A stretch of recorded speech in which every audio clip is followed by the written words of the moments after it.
Нэг ийм хошгоруулсан заалтууд тавьж өгсөр өдөө хүрсэн байхгүй юу. Тэтгэврийн шинжил хийя гэдээ олон жил энэ ахмадуудаа хошгорууллаа л да.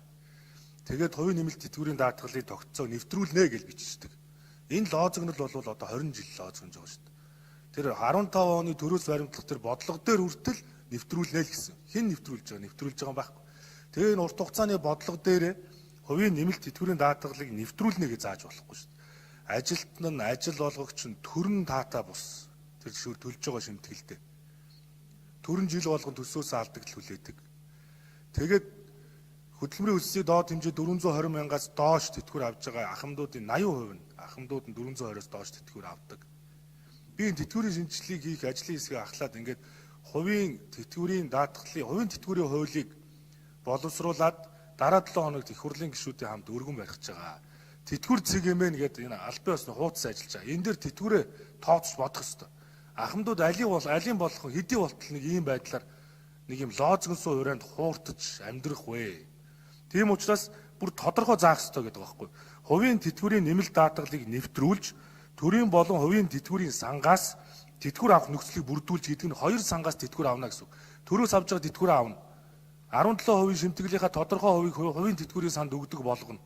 Ингээд энэ мөнгийг нь аривжуулаад эргээд хоёр тэтгэврийн сангаас хэрвээ тэтгэвэр авдаг болох юм бол ахмадууд тэр гадаад дотоодын аялал зугаалаад яваа ахмадууд шиг олон газрын хувьцаа эзэмшигч болох ёстой шүү дээ. Ингэж улсад насаараа 30 жил зүтгэсэн энэ ахмадуудыг харж хандахгүй бол энэ ямар ч боломжгүй.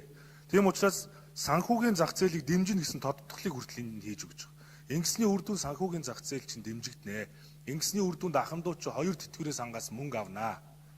Тэр 170 мянган одоо сая төгрөгийн цалинтай хүн 170 мянган төгрөгийн 17%-ийг тэтгэврийн даатгал төлж чинь үүний чинь 4% нь хувийн тэтгэврийн санд төлөхөд 232 сая төгрөгийг 30 жилийн дараа хуримтлагдах юм байлээ. Тэрийг бэлнээр аваад 232 сая тэнд хадгалуулахад сая 300 мянган төгрөгийн тэтгэврийг хувийн тэтгэврийн сангаас аваад төрийн тэтгэврээ давхар аваад ингэж одоо амьдрах болцоо байж шүү дээ. Энэ тэтгэврийг том утгаар нь харахгүй бол ингээл нэг насыг нь наашлуулаад цаашлуулаад ингээ улс төрийн нэг поп сэдв болгочдөг.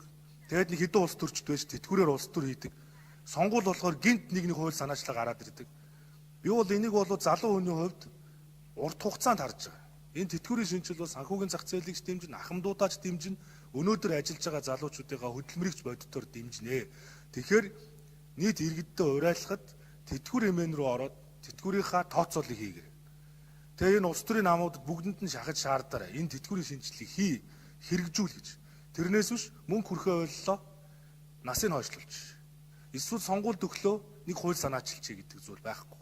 Тийм учраас дараа 7 хоногт энэ хуулийг маань одоо ямар ч өргөн барина. Үүн дээр иргэд маань санал санаачлага дэмжиж ингэж яваасаа гэж хүсэж байна.